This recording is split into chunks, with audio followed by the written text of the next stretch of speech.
Hey guys, it's Barb with Inspire Me 360, and this morning I want to talk about the art of detachment. And when I'm talking about detachment, I mean, I'm not talking about this energy of coldness or, a lack of emotion, but detachment in the sense, and you might hear my dog, she's got a squeaky toy in the back, but detachment in the sense of removing a situation or stepping back from a particular situation as a form of self-love.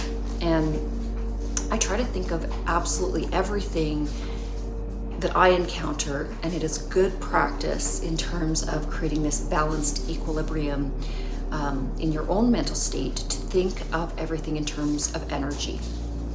And it doesn't matter if it's a person, a place, a thing, a situation. If that element is depleting your energy or making you stressed or confused in any way, energetically, it is draining you. And so it's really important for us to, as we are traveling along this journey to self-actualization, self-understanding, to really start to pay attention to those energetic tethers and also our own energy levels. So how we are affected by circumstances and people and different events in our lives. And that's how we can really decide whether to detach from something or whether to keep it, in our immediate sphere of influence.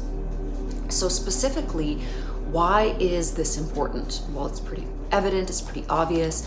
We all want to create that dream life, that life where we feel energized and invigorated and passionate about each and every moment of our lives. And the way that we move towards this state is by being very discerning as to what type of energies we allow into our surroundings. Okay, so again, if there are certain individuals in your life that, and I mean, these can be family, these can be, lifelong friends as well. Again, like I said, my dog has a squeaky toy. So essentially, when you're around these individuals, you feel tired, exhausted, obligated. I think obligation is one of the most almost annoying tethers, in the sense that, and I don't want to say annoying, but if you are feeling guilt, if you're feeling obligated in a way that is very draining to you and is in the back of your mind, that's an energetic tether. And a lot of times it can be our family members that impose this sort of energetic heaviness over us because of their expectations.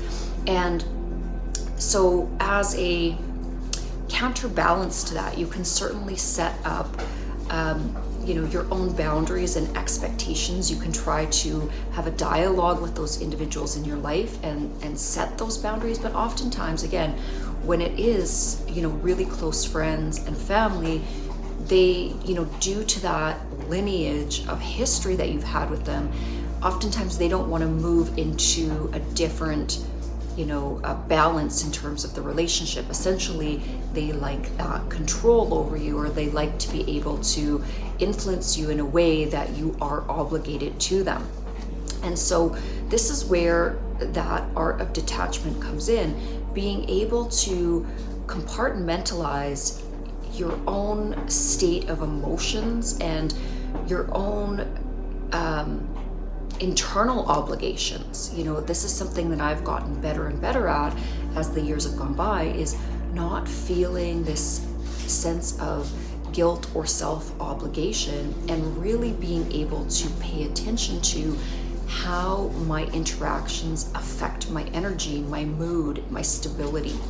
And anytime I'm interacting with anything that is affecting my mood, my output, my creativity negatively, I subtly detach from that as a form of self-love and self-preservation. So what feels right for you is right for you. If it feels good, if it feels peaceful, that is your indicator that you are moving towards understanding how to balance your own energy field and to do it in an empowered way.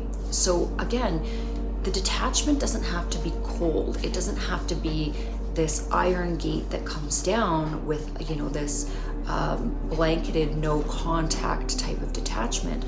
Detachment can also simply mean loving distance. So you can hold a very loving, warm, unconditional energy for individuals in your life by, and still yet have great energetic boundaries. And so again, that moves back into this discussion of the gentle art of detachment. And in that discernment, so as we move into this type of calibrated isolation, something that we are doing intentionally, we're not going into a depressive state, we're essentially learning about our own energy field. And when we do this sort of isolating type activity, we can really pinpoint who in our surroundings boosts our energy up when we start to reintegrate, and who is draining to our energy field. And it's not that those that drain you need to be, again, completely locked out of your life. It's that you need to be able to monitor the level of interaction so that you can be as effective as possible in creating that life that you've always, desired. So I'm not going to make this video super long. I've got to get to work, but it was just something that I have really been working on in the past months and years. The past couple of years is really understanding who and what belong in my inner circle, in my inner energy circle, and who and what are not necessarily there. And I want to say there for the right reasons, but might be, in a sense, spiritually bypassing their own work by attaching to my own energy, or attaching to your energy because you've done the work. And some of the hallmark signs of this, I'm just going to quickly, give you some comparisons that I've found. If individuals are complaining a lot about their life circumstances, if that complaining leads to this obligation or guilt that you are to help them, again, that energetic tether pulling you back into their energy field and them not learning to do their own work. These are big indicators of individuals that, again, they're not focusing. Like I said, there's going to be some squeaky toy action. I can't even take that thing away from her.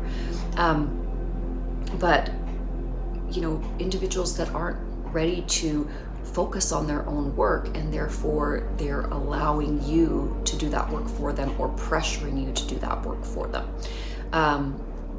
Also, individuals that are trying to boost their ego. So these would be, if they're in that state of talking over you, or endlessly talking about all of their own successes and what's going on, but never energetically allowing you a moment to speak, or really having any desire to know what's going on in your life.